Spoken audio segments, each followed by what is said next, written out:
Hey guys, what's going on? Kevin here from XL Aquatics, here to answer another swim question. The question received is which type of freestyle is better, either shoulder or hip driven.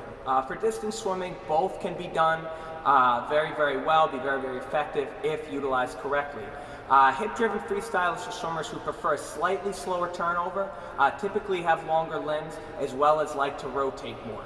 You have to be careful with the hip-driven freestyle, as over-rotation can lead to balance issues, so it's really important that swimmers who are hip-driven learn to do a little bit more of a three-quarter catch-up stroke.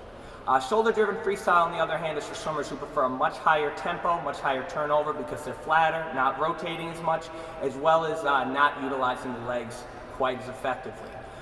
With the shoulder-driven freestyle, it's typically a little bit more effective for swimmers who have shorter limbs, as opposed to hip-driven freestyle, which is a little more effective for swimmers with longer limbs. Thank you all for watching. Don't forget to keep submitting those questions, and we'll see you soon.